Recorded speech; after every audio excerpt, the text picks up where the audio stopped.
Povo, é assim, Gênesis, como a gente viu, né, nas 7 aulas que se passaram, era o livro dos começos. Êxodo é o livro que vai mostrar o nascimento de uma nação. A gente vai ver Israel como nação, né?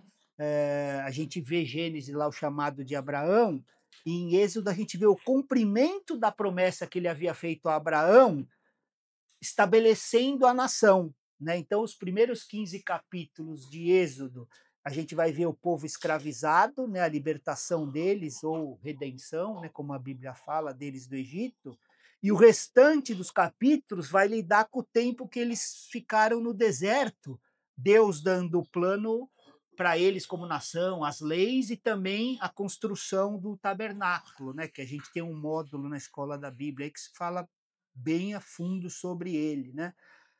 Permitindo o senhor, na aula que vem eu também vou fazer um esboço aqui para a gente entender espiritualmente, né, o que significava toda aquela estrutura do tabernáculo e como aquilo também nos mostra, né, como nós somos perante Deus, né?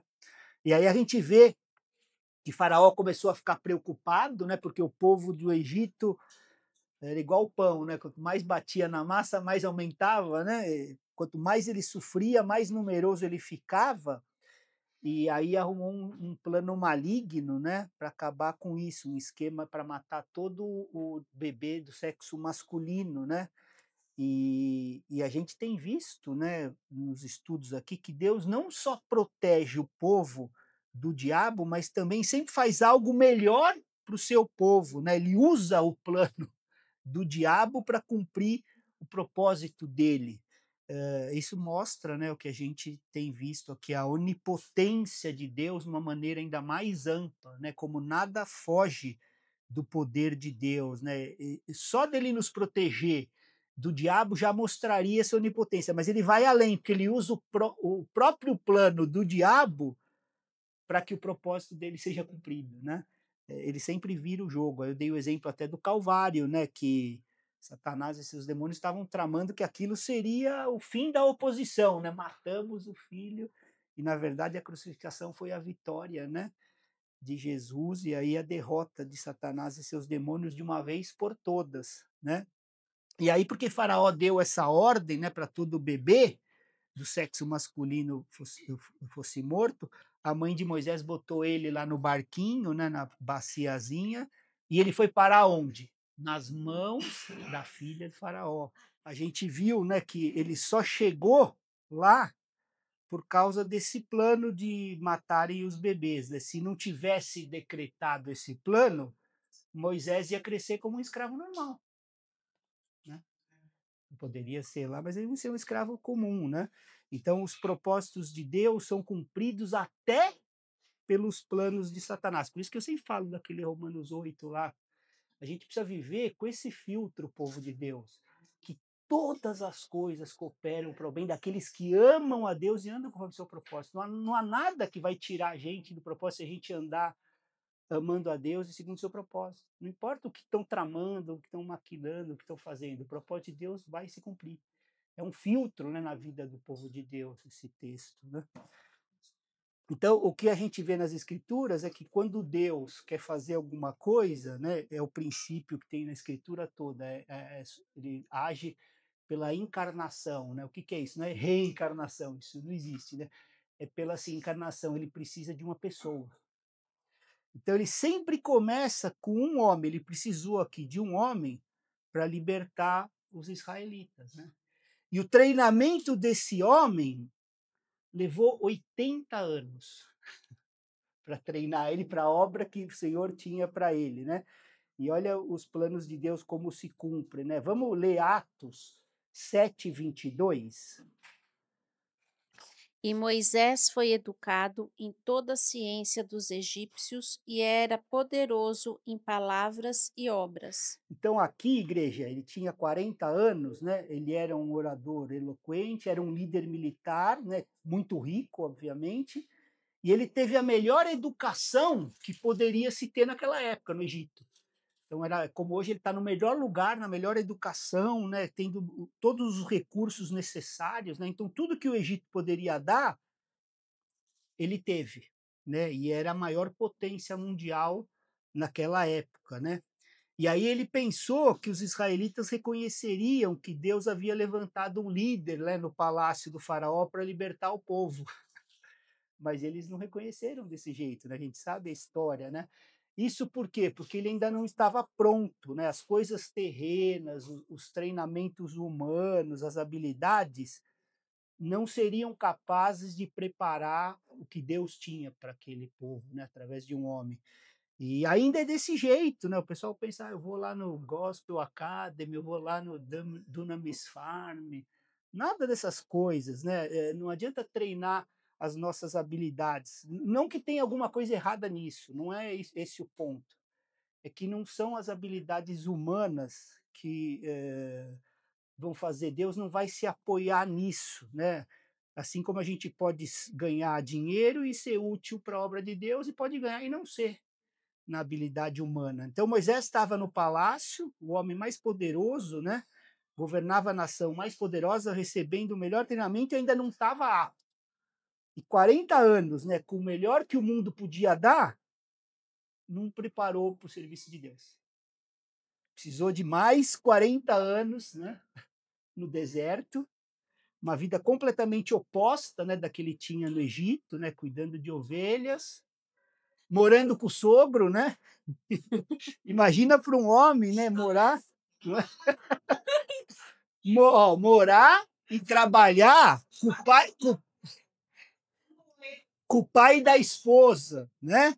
Com um sogro por um ano, você imagina. Agora imagina por 40, né? Se sujeitando, né? Você está na casa deles, exato, sujeitando, né? Não foi 1 ou 2 anos, foram 40, né? Deus usa até isso, né, para quebrantar a gente, para ensinar as nossas habilidades, coisas que as nossas habilidades humanas não são capazes de ensinar nas universidades, né, nesse tipo de coisa. Como que uma universidade vai me ensinar humildade, né? Sujeição, né? Então, cuidar das ovelhas que não são minhas, né, do campo, né, viver sobre o mesmo teto que não é o meu. Mas no final desses 40 anos, ele estava pronto. Lembra dele no Egito? A Adri acabou de ler para a gente. Aqui, ó. Poderoso em palavras e obras. Atos 7:22. Só que no final dos 40 anos lá que ele passou no deserto, ele dizia que não sabia nem falar. Entendeu? Como Deus trabalhou, né? Que Deus precisava enviar outro. Então agora ele estava pronto. Então a gente aprende, né, tanto com Jacó como com Moisés, quando a gente pensa que está pronto é porque a gente ainda não está. Quando você acha, não, agora eu já sei pregar, já sei cantar, tal, Deus fala, espera aí, filho. A escolinha de Jacó demorou 20, a de Moisés 40, a de Pedro 3, a de Paulo também uns 3 anos, né? O tempo vai depender do nosso coração. O quanto a gente vai abrir, né, para ser quebrantado, né? Quanto tempo a gente leva para se formar numa escola? 12 anos, não é? Quanto tempo numa faculdade? 4, 5? Na da Manu tem gente com 8, né? Meu primo acho que fez 9 de engenharia, né? Então vai depender do aluno, né? Exato, 30 anos disso para começar, né? Aí começou. Agora eu estou pronto para fazer um ministério de 3. Né? Então depende, o curso tem o seu tempo, mas vai depender do tempo que a gente vai ficar nele, né? Eu costumo sempre brincar assim que Deus muda o professor, mas a lição a gente vai ter que passar, né? Então assim, o tempo depende da gente. Isso é um caminho, né, da vida cristã. Então Deus tinha um treinamento específico para Moisés. Em Êxodo 12:40 fala do tempo, né? Ó. Ora, o tempo que os filhos de Israel habitaram no Egito foi de 430 anos. Só que quando Deus falou com Abrão, lá em Gênesis 15, ele disse que o povo seria escravo, né, em outra terra. Olha o que ele disse em Gênesis 15:13. Então o Senhor lhe disse: Fique sabendo, com certeza, que a sua posteridade será peregrina em terra alheia. será reduzida à escravidão e será afligida durante 400 anos.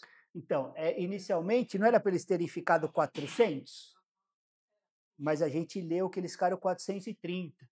Então, assim, não é que Deus errou na conta, mas Deus ele é sempre preciso, né? No cumprimento do tempo, ele enviou o seu filho, a palavra fala, né? Até a vinda do Messias, né, e a crucificação estavam com hora marcada. Esse texto está lá em Daniel 9. Não sei se querem ler, só para a gente ver. Vamos ler, vai, só para ver a precisão de Deus. Daniel 9, 25 e 26. Saiba e entenda isso. Desde que foi dada a ordem para restaurar e para edificar Jerusalém até a vinda do ungido, o príncipe, haverá 7 semanas e 62 semanas. Depois das 62 semanas, será tirado o Messias e já não estará. E o povo do príncipe que há de vir destruirá a cidade e o santuário, e o seu fim será como uma inundação, e até o fim haverá guerra. Estão determinadas assolações. Então, Deus sempre cumpre o que ele fala, né? Aqui no caso, dos 400 ficaram 430. Por quê? Porque o povo, né, não se sujeitou, né? Assim, o povo quando saiu do Egito, eles poderiam ter sido quebrantados e ter chegado lá em 2 anos. Aí precisou de mais 38 para totalizar 40, né? Então, o plano de Deus era 400 e levou 430 por causa do coração dos homens. Os homens não estavam prontos, né? Lê para a gente, Dri, Êxodo. 11 e 12. Naqueles dias, sendo Moisés já homem feito, saiu para visitar os seus irmãos e viu o trabalho pesado que faziam. Viu também que certo egípcio espancava um hebreu, um do seu povo. Olhou para todos os lados e, vendo que não havia ali ninguém, matou o egípcio e escondeu o corpo na areia. Então, do jeito de Moisés, matando o egípcio de um em um, quantos anos levaria para matar milhares de egípcios? Né? Com a habilidade humana é assim, né? Mas quando é do jeito do Senhor é diferente. Moisés, com 80 anos e quebrantado com o Senhor, só precisou abaixar o cajado. Matou milhares, né? Na travessia do Mar Vermelho. A hora que baixou o cajado, ó, a água veio, né? Então, essa é a diferença entre o poder humano e o poder de Deus, né? Quando um homem servindo pela força do braço e um homem quebrantado já, entendendo quem é Deus, servindo com o poder de Deus, né? E aí, o que eu quero reforçar aqui é que a mensagem da Bíblia, né, desde o comecinho, né, lá de Gênesis que a gente está vendo, que se você quer construir Jerusalém, que é o caminho, né, para onde o povo tem que ir, o povo de Deus, a gente tem que se quebrantar primeiro. Não tem atalho, sabe? Com Deus não tem barganha, a gente tem que quebrar o nosso coração, a gente tem que se humilhar perante o Senhor, reconhecendo, né? Aceitando as circunstâncias, né? Porque quando a gente se rebela contra as circunstâncias, a gente está dizendo que a palavra de Deus está errada, porque então aquilo não está cooperando para o nosso bem, né? Porque se a gente ama a Deus e está andando, buscando andar conforme o seu propósito, toda circunstância vai cooperar. Então a gente precisa andar assim o povo de Deus, né? Aquele que não reclama do mal que pode estar passando, né? Porque reconhece o Senhor e sabe que todas as coisas vão cooperar, não importa o que seja. E quanto mais a gente permitir o nosso coração ser quebrantado, mais a gente vai poder abençoar os outros. E assim é a vida cristã, né? O só verteu água da rocha depois que ela foi ferida, né? O vaso de alabastro lá só liberou perfume depois foi quebrado, né? Como que Jesus alimentou 5.000? Depois do pão partido. Então é quebrantamento, né? A Bíblia tem vários exemplos disso, né? Até a natureza, né? Quando o átomo é partido é que a gente vê o poder que é liberado, né? As bombas nos falam isso, né? Então, assim, a natureza, a mensagem, né? E a natureza também falam sobre isso, né? Que há um poder no quebrantamento, quando Deus pode trabalhar na vida de um homem, né, quando eu falo homem, todo mundo já sabe, né, que é ser humano, né, nós não estamos nisso ainda, né. O caminho do poder de Deus é sempre através do quebrantamento, né. Quanto mais cedo a gente aprende isso, mais tempo a gente vai ter para poder viver e testemunhar isso. Por isso que eu me alegro muito quando jovens acessam essas coisas, sabe? Porque eu perdi 40 anos, né? Podia ter dado muito mais. Então, quando eu vejo um jovem tendo acesso a essas coisas, alegra o meu coração, porque quanto mais cedo eles aprenderem, mais tempo eles vão poder testemunhar isso nessa terra, né? Então, Deus fez uma promessa, né, ao povo através de Moisés, está lá em Êxodo 3:17. E prometi tirá-los da aflição do Egito e levá-los para a terra do Cananeu, do Eteu e do Amoeu, do Ferezeu, do Eveu e do Jebuseu, para uma terra que mana leite e mel. Ó, só a primeira parte dessa promessa foi cumprida, porque nenhum dos anciãos que ouviram essa promessa entraram, né? Eu já disse aqui algumas vezes, né, que as promessas de Deus não se cumpriram porque eles não responderam em fé, né?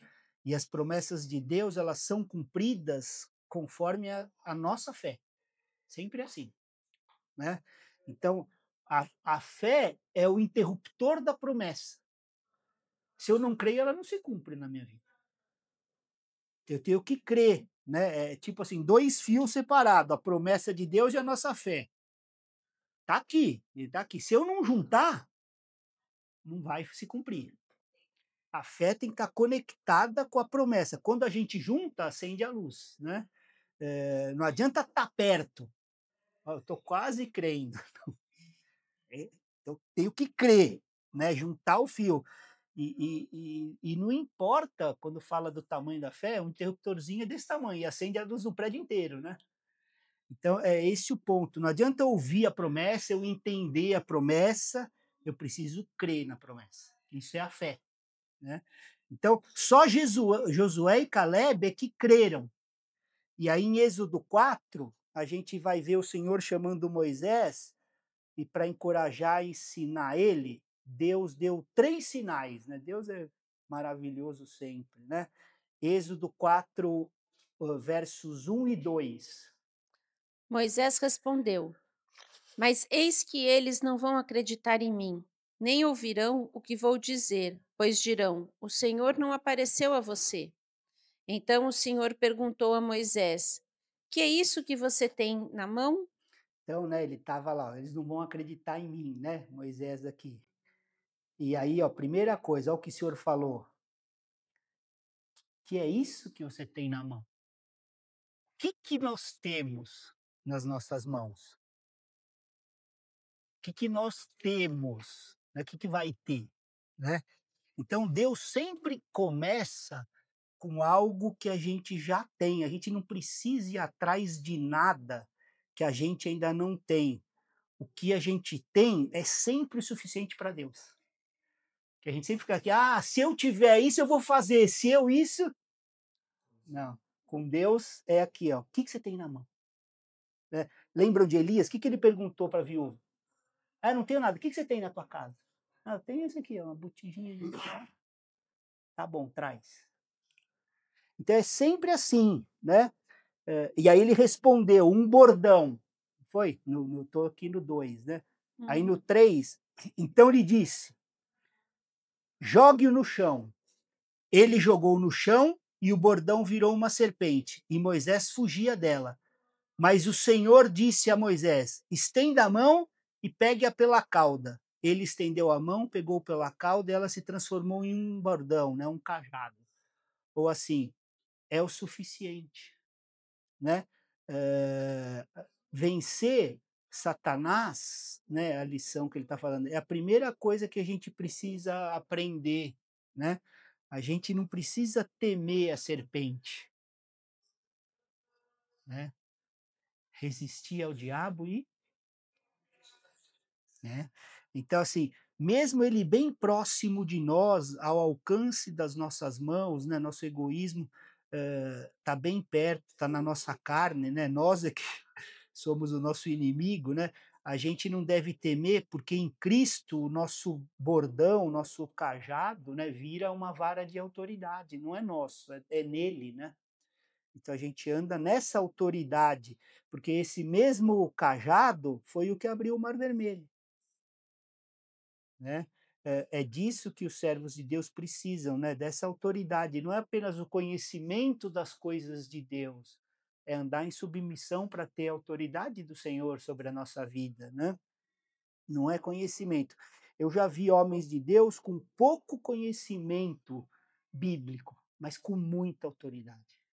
Mas muita autoridade do Senhor e pouco conhecimento bíblico, pouca instrução bíblica, né. Então, pastor, diante de tudo isso, eu acho que a maior, assim, forma de adoração a Deus é a confiança, né, porque igual o senhor falou, não precisa muito, né, Então, um estudo, é lógico que tudo é maravilhoso, é, tudo é bem-vindo, mas a pessoa, às vezes simples, mas ela tem uma fé, ela tem exato, uma confiança em Deus é tão isso. grande que sobressai, né, É, sobre todas as coisas. E também, eu acho, assim, a alegria do Senhor, quando a gente realmente crê, né, entrega, não desconfia, porque até a gente, às vezes, alguém, quando está desconfiando da gente, a gente fica meio assim, né, com medo. imagina É. Deus, né, então eu acho que a maior forma de adoração É, por isso que é a quando a palavra gente fala para a realmente gente que sem fé é impossível agradar a é, Deus, né. A gente exatamente. precisa crer que ele é fiel para cumprir. Então eu já vi realmente gente com muita autoridade no Senhor e pouco conhecimento, mas também já vi gente, né, com nem quase nenhuma, né, autoridade e muito conhecimento e vice-versa, né. E também já vi sem conhecimento e nem autoridade, e ocupando lugares, né. Em igrejas, tal, né. Então aqui Deus estava ensinando Moisés que ele precisava de autoridade, que ele não deveria temer o inimigo, né, que ele não deveria deixar Satanás colocar medo no coração dele. Por isso que ele começou, né, a primeira lição, né, a primeira coisa: "O que que você tem na tua mão?", né, e logo em seguida a serpente, né, ó: "Pega pelo rabo, não tenha medo", né. E a segunda coisa que ele ensinou no verso 6. E o Senhor continuou: Põe agora a mão no peito. Ele o fez. E tirando a mão do peito, eis que ela estava leprosa, branca como a neve. Então, aqui, qual que é o ensino, né, ó? Põe a mão no peito. Ele está ensinando que a corrupção está dentro de nós. Na nossa carne está a corrupção, né? Então, coloca a mão no teu coração. Peça para o Senhor iluminar e vai ver a corrupção. A gente vai ver que essa lepra é real, né? Que a lepra significa, né, na Bíblia, o pecado. Então, essa corrupção na nossa carne não habita nada de bom. Paulo diz isso claramente em Romanos 7,18. Porque eu sei que em mim, isto é, na minha carne, não habita bem nenhum. Então é muito importante, igreja, a gente entender isso antes da gente começar a servir a Deus. Muito importante. Senão, a gente não vai parar de condenar as pessoas. Entendeu? É como se elas fossem piores do que a gente. A carne deles é pior que a nossa, tipo assim, né? Então, se a gente não entende isso, que na minha carne não habita nem nenhum, a gente vai sempre estar condenando. Mesmo que a gente não externe toda hora, a gente vai estar na nossa mente condenando. Então, a gente precisa chegar nesse lugar, como povo de Deus, né? A gente precisa entender que a nossa carne é tão corrupta quanto a carne de qualquer pessoa desse mundo. Todos nós. Por isso que é aqui que Paulo está falando. Eu sei que em mim não habita bem nenhum, né?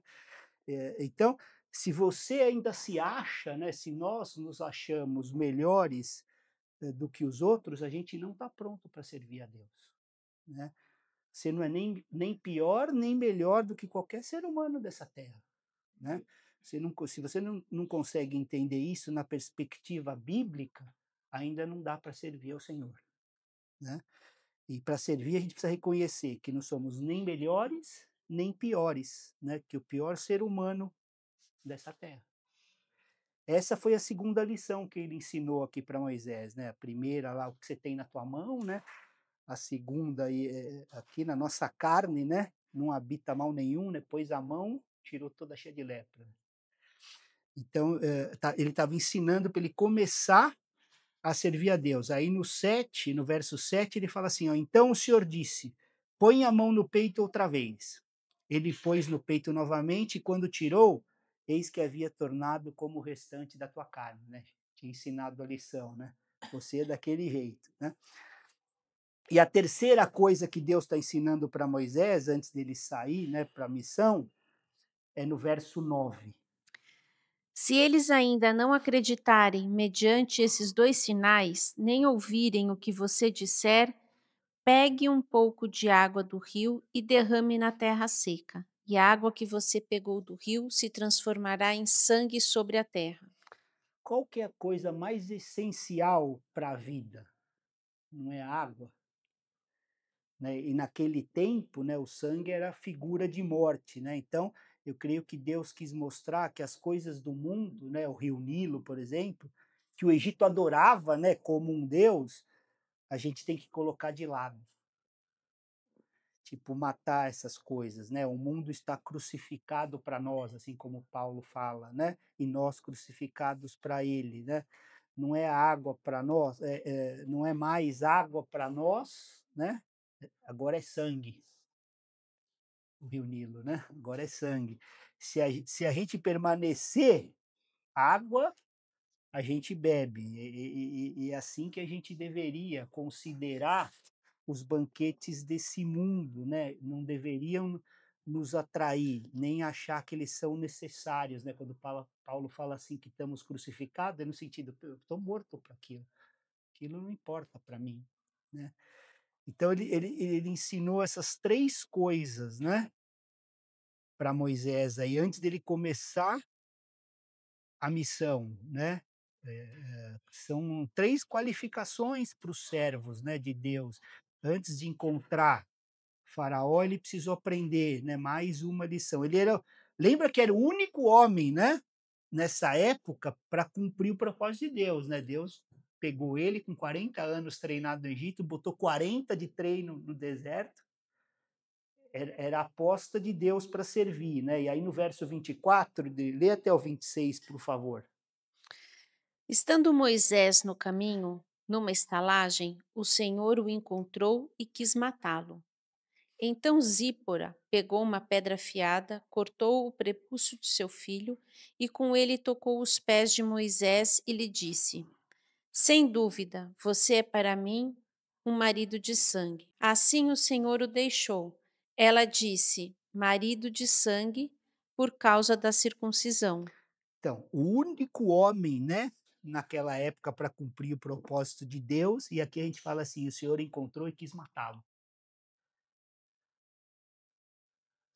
Deus quis matar Moisés, e era o único, né, que tinha treinado aí 40 mais 40, tudo isso porque uma desobediência dentro da própria casa. Né, a esposa de Moisés não era judia, né, ela era filha de Jetro, e por esse motivo Moisés deixou de lado a ordenança que era a prova da aliança de Deus com o seu povo. Entendeu? E 1 Timóteo 3 é bem claro sobre isso, né? O verso 4 fala assim, que governe bem a própria casa, criando os filhos sobre a disciplina com todo respeito. Né? Então, primeiro vem o governo da nossa casa, sempre. Depois, você vai para outros. Nunca o contrário. Por isso que não vai funcionar nunca se inverter isso, né? E a mensagem para Moisés foi essa, bem clara: governa a tua casa antes de servir a Deus, porque aqui foi antes de servir. Se você começar, arruma aqui, né? Então, isso era tão sério que o Senhor quis matá-lo, né? Para mostrar a seriedade. Aí Zípora percebeu, né? E mesmo zangada fez a tarefa, né? Marido de sangue e tal. Mas foi lá, né? O que era restrito, né? Com aqueles que serviam ao Senhor, né? E Moisés aí deixou, né? Ele esperava mais, né? O Senhor daqueles que decidiram servir, né? Então sempre vai ter preço em servir o Senhor, sempre. Não há de graça, né? É que hoje eles invertem as coisas, né? A preço a ser pago. É que isso não é nem falado, né? É só vem receber, vem. Mas servir ao Senhor custa. E Moisés era essa escolha do Senhor, né? Para estar à frente do faraó, né? Para um homem que serve a Deus, né? Sinceramente, quem que é faraó? Né? Não importa quem a gente vai enfrentar, né? Faraó não é ninguém perto de alguém que Deus escolheu para cumprir um propósito, né? Não importa a pessoa que seja. Se é para cumprir um propósito de Deus, quem é alguém que vai se levantar, né? Contra aquele que está indo, enviado pelo Senhor, né? Então, os que entendem isso, na verdade, andam nessa paz que excede todo entendimento, né? Porque não temem homem algum nessa terra. Porque assim como José, depois de tudo aquilo que ele sofreu, não, foi Deus que me pôs, foi Deus. Né? Porque ele entende todas as coisas cooperam para o bem, né? Andam nisso, né? Então, é difícil de encontrar hoje, né? Pessoas assim, principalmente no meio evangélico, né? Brasileiro, né? Televisão, nessas coisas a gente não vai encontrar, né? Rede social, a gente tem que ir para as escrituras para encontrar, né? E esses são os que Deus continua procurando, né? E cada vez mais raros de se achar, né? Aqueles que não querem agradar os homens, né, ou o mundo, mas querem primeiro de tudo agradar a Deus, primeiro de tudo, né? Então, vejo como eram, né, igreja? Olha como a gente andou, se afastou, né? Como que eram tratados os apóstolos de Jesus? E como são tratados os superapóstolos hoje? Né? O que a gente fez, cara? Onde, né? Os caminhos, o que a gente está vendo aqui, né? Eles eram rejeitados, tipo, era a escória da sociedade, porque decidiram servir ao Senhor, mas eram homens que viviam em paz, porque viviam face a face com Deus. Né? Se alegravam num buraco, né? Que a prisão de Paulo não era uma penitenciária com ar-condicionado, era um buraco no chão ali. E essas cartas saíam de lá, tamanha era a liberdade, que ele falava, não, eu posso estar preso, mas a palavra de Deus ninguém prende, né? Então, e aí Moisés, né, seguiu para cumprir esse propósito, né, frente ao faraó, e aí a gente vê as 9 pragas, né, que se vieram, e a 10ª, né, que era a morte dos primogênitos. E o que é interessante quando a gente está lendo, né, em Êxodo, até certo ponto, os magos do Egito também estavam realizando, né, os sinais, né, e as maravilhas. Eles eram bons nisso, né, faziam truques, né, e só que eles não podiam, né, resistir a Moisés. Moisés estava com um chamado do Senhor, né? 2 Timóteo 3:8 fala isso, né? E do mesmo modo que Janes e Jambres resistiram a Moisés, também estes resistem à verdade. Então é uma figura do cristianismo fake, né? Dessa roupagem religiosa aí, com o cristianismo verdadeiro dos homens de Deus, né? Que é a forma de piedade sem o poder, né? E no 2 Timóteo 3:5, né, diz isso, ó, tendo forma de piedade, mas negando o poder, fique longe também desses. E aí no 8, né, ele faz essa comparação com Janes e Jambres, né, que resistiram a Moisés, também esses resistem à verdade. Né? Então Paulo está dizendo, do mesmo modo que os fariseus estavam resistindo a Jesus, né, os judeus resistindo a Paulo, e os falsos profetas resistindo a Elias, né? aonde Deus levanta uma voz, vão aparecer aqueles para resistir. Vão aparecer os profissionais da fé, entendeu? Vai aparecer o caminho todo, né? Resistindo e se opondo, né? Falando, não, é diferente, hoje é. Né? Então, os primeiros capítulos de Êxodo nos ensina isso, né? E no Êxodo 12 a gente vê a libertação, né, do povo pelo sangue, né, aplicado nos umbrais, né, das portas e pela Páscoa, né? A Páscoa, o estabelecimento da Páscoa. É isso que os primeiros vai nos ensinar, né? Então, o isopo, né, que era usado, que foi colocado, era um arbusto comum, né, daquela região, não era nada, né? Então, assim, é uma figura da nossa fé que, mesmo sendo comum, se ela tiver depositada no lugar certo, né, Tete, aquilo que a gente falou da fé, depositada no lugar certo, da maneira correta, vai funcionar. E aqui, onde estava depositado o isopo? No sangue do Cordeiro. Né? Então, tudo na palavra é perfeito. Né? Depois desse evento, o Cordeiro de Deus foi sacrificado 1.500 anos depois, numa Páscoa. É a verdadeira Páscoa. Então, essa é a libertação de Israel, né? E nos ensina. Eles não foram libertos por uma boa vida, nem por suas obras, mas por fé. Eles creram, ó, você vai passar aqui esse sangue, né? Isso é que deu a libertação, não é porque eu fiz algo, né? Já colocando o coração do povo, né? Aonde deveria estar, né? Não por obras, não por vida, mas por fé. E Efésios 2:8 fala exatamente isso para a gente, né? Líder. Porque pela graça vocês são salvos, mediante a fé. E isso não vem de vocês, é dom de Deus, para que ninguém se Não glorie. de Não de obras. obras, para que ninguém se glorie. Então, não tem outro jeito para nossa salvação, né, igreja? Não tem outro jeito, é só pela graça, mediante fé. Não é porque nós estamos aqui sentados, aprendendo, né? Nossa, agora então nós. Não. É o sangue do Cordeiro só, a gente tem que entender isso. Ele nos amou, ele nos persegue desde o jardim. Ele separou o Cordeiro antes da criação, né? Então, esse é o caminho da salvação. Graça, né, favor que a gente não merece, mediante o quê? Fé. Se eu não crer, eu também não tenho essa graça, né? Então, para que nenhum homem, né, se vanglorie de alguma coisa para a sua salvação, né? Nada do que a gente fizer. É só através desse sangue do Cordeiro, né? A libertação do Egito nos mostra isso, né? Por isso que o equilíbrio da palavra é perfeito, né?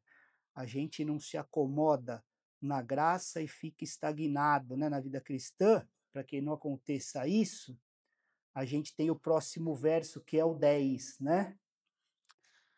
Pois somos feitura dele, criados em Cristo Jesus para boas obras, as quais Deus de antemão preparou para que andássemos nela. Então tem que ter esse equilíbrio, né?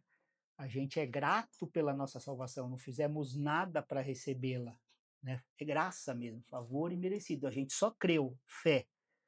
Só que depois da salvação vem o quê? A gente fica esperando para não ir para o inferno? Não, aí vem as nossas boas obras.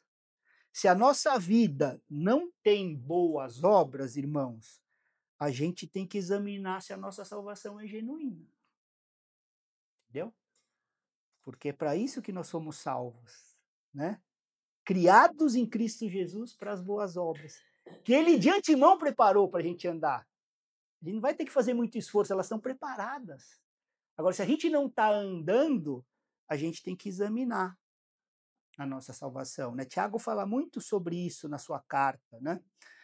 Essa passagem de Êxodo é uma das melhores figuras dessa redenção, né? Que tem o sangue do Cordeiro, aí depois tem o comer do pão sem fermento, né? Tudo na mesma noite, né? Tipo, mostrando o se alimentar de Cristo, né? E não aplicar o sangue apenas, mas se alimentar desse Deus vivo, né? E ainda falou para se alimentar tipo com roupa de viagem, né? Ó, fica pronto aí que é comer e vazar. Então, essa é a maneira que Deus quer que o povo dele viva nessa terra, né, como peregrino. A palavra é bem clara sobre isso, né? Ele quer que a gente viva nesse mundo, mas pronto para ir. Pronto para partir a qualquer momento. E assim que a gente devia ter o nosso coração, sabe? Eu estou aqui, mas eu estou pronto para ir. Estou sempre pronto para ir, se alimentando de Cristo, crendo no sangue do Cordeiro e pronto para partir, sabendo que o nosso lugar não é aqui. Nós estamos aqui, mas nós não somos daqui, né? E assim era o Egito para eles, não era o lar deles. Então está mostrando, era uma sombra, né? Mostrando o nosso verdadeiro lugar, né? E eu queria pontuar outra coisa nesse texto, né? A justiça de Deus, né? Êxodo 12:35. Os filhos de Israel fizeram conforme a palavra de Moisés e pediram aos egípcios objeto de prata, objetos de ouro e roupas. Por que que isso, né? Porque isso era certo para os israelitas? 400 anos trabalhando sem receber nada, João. Justiça de Deus. Entendeu? Não foi favor, foi justiça. Entendeu? 400 anos eu trabalhando sem receber nada. Então Deus fez com que eles recebessem o justo pagamento, que ele é justo, antes de partirem. Né?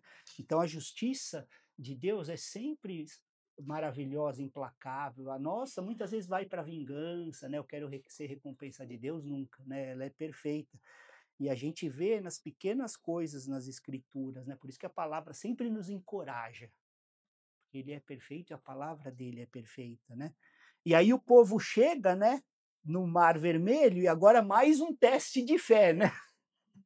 Atrás os egípcios, dos lados montanha e embaixo o inferno, né? E na frente o mar. Então, que caminho seguir? Dos lados montanha, atrás, na frente. Para onde eu tenho para ir? Só para cima, né? Olhar para cima e foi Deus que libertou, né? Então, às vezes, tem situações nas nossas vidas que a única maneira de sair é olhando para cima.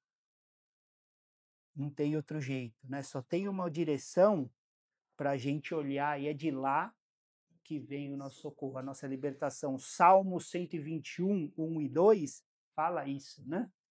Elevo os meus olhos para os montes, de onde me virá o socorro? O meu socorro vem do Senhor, que fez o céu e a terra. O verso 13 até o 15, né, é Moisés respondendo ao povo, né? Não tenha medo, fiquem firmes e vejam o livramento que o Senhor lhes fará no dia de hoje, porque vocês nunca mais verão esses egípcios que hoje vocês estão vendo. O Senhor lutará por vocês. Fiquem calmos. O Senhor disse a Moisés: Por que você está clamando a mim? Diga aos filhos de Israel que marchem.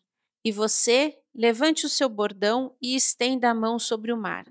As águas se dividirão para que os filhos de Israel passem pelo meio do mar seco. Isso aqui, igreja, foi uma figura do batismo, né? 1 Coríntios 10:1 fala isso pra gente, né? Fala, ó, ora, irmãos, não quero que vocês ignorem que os nossos pais estiveram todos sobre a nuvem e todos passaram pelo mar, e todos em Moisés foram batizados, tanto na nuvem como no mar, né? Então, é uma figura do batismo nas águas e do batismo do Espírito. Tá mostrando o que eles experimentaram lá, né?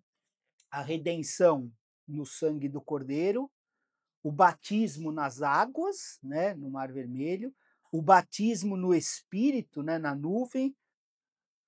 Foram essas três experiências que o povo de Deus, né, teve lá e que apontava para o que ia acontecer na igreja do Senhor, lá em Atos. Né, já estava mostrando, as pessoas eram convertidas, redimidas pelo sangue, batizadas na água e no Espírito. Exatamente como aconteceu em Atos. Né? Por que a nuvem veio? Né? Não era para dar uma experiência, né? O batismo no Espírito não era uma experiência. A coluna de nuvem vinha do céu durante o dia, né, e a noite era de fogo. Então, João Batista disse que a gente deveria ser batizado, né, no Espírito Santo, né, e no fogo. E o propósito daquela coluna era guiar o povo até a terra prometida, né, para a vitória, onde os gigantes, né, estariam debaixo dos pés deles. Por isso é que Jesus deixou o Espírito para nos guiar à terra prometida. Nós temos hoje o Espírito, que é quem nos guia nessa caminhada, né? E a gente vai enfrentar os mesmos gigantes, só que hoje são outros, né? A luxúria, é desejo, é ira, é vaidade, amargura, inveja, e esses gigantes precisam estar debaixo dos nossos pés para a gente entrar, né? Esses gigantes que dominavam, né, a terra de Canaã, e Canaã pertence a Deus, não a esses gigantes. Então o povo precisava, né? Então muita gente não entende o propósito do batismo no Espírito, né? Porque o Deus desse mundo cega mesmo o entendimento, né? E há uma redenção, né? Eles entendem isso, eles entendem o batismo nas águas, mas não entendem o propósito do batismo do Espírito Santo como a nossa santificação e o empoderamento para cumprir essa missão, né, que vai nos guiando. Então, quando eles atravessaram o mar, eles viram os egípcios e louvaram a Deus, né? O cântico lá de Moisés, que é famoso, né, o Êxodo 15, e muita gente faz isso, né? Louva a Deus depois que vê a vitória. Mas olha esse salmo aqui, Salmo 106, 12. Então creram nas suas palavras e lhe cantaram louvor. Então é assim que o povo de Deus deveria andar. Eu não preciso ver. Creram nas suas palavras e louvor. Né? Um homem de fé, né, anda desse jeito, né? Aquele salmo que todo mundo gosta, o 23, né, tem o verso 5 que fala: prepara-me uma mesa, né, na presença dos meus inimigos ou adversários. Não importa que os inimigos estejam, se o Senhor está conosco. Pode vir para a mesa. Sem problema, né? Unge minha cabeça porque o meu cálice transborda. Então, não importa a presença dos inimigos, se o Senhor está conosco, se a gente tem essa fé de que nós estamos no Senhor, né? A gente está andando, né, por vista e louvando a Deus só quando temos vitória. Então a gente é a antiga aliança, né? Ou a gente está andando por fé e louvando a Deus mesmo sem ver, porque eu creio. Nova aliança. Nós somos o povo da nova. Ó, o verso 6, né, desse Salmo 23, ó, bondade e misericórdia certamente me seguirão todos os dias da minha vida. Então, bondade e misericórdia, certamente, não é que talvez, né? E não é alguns dias, todos os dias, né? E habitarei na casa do Senhor para todo sempre. Então, não importa que os inimigos ainda estejam na mesa, olha isso aqui. Bondade e misericórdia certamente me seguirão todos os dias da minha vida e eu habitarei na casa do Senhor. Então, tanto Satanás e seus demônios vão continuar vivos e atuantes aqui, mas a gente não teme porque sem a permissão de Deus, nada eles podem fazer contra nós. Zero. É Deus, né? Lutero falava que Satanás é o cachorro de Deus. Então, assim, não vai fazer nada. Nada acontece, povo, fora da soberania de Deus. Eu não gosto de usar a palavra controle, porque do jeito que ele coordena toda a criação, né, não é o controle, mas é uma soberania. Nada do que acontece foge dessa soberania, né? E aí a gente continua semana que vem lendo No Povo no Deserto, né? Porque aí começa mais sempre testes de fé. Olha que interessante. O povo era testado constantemente, tanto os líderes como o povo em geral, pela fé.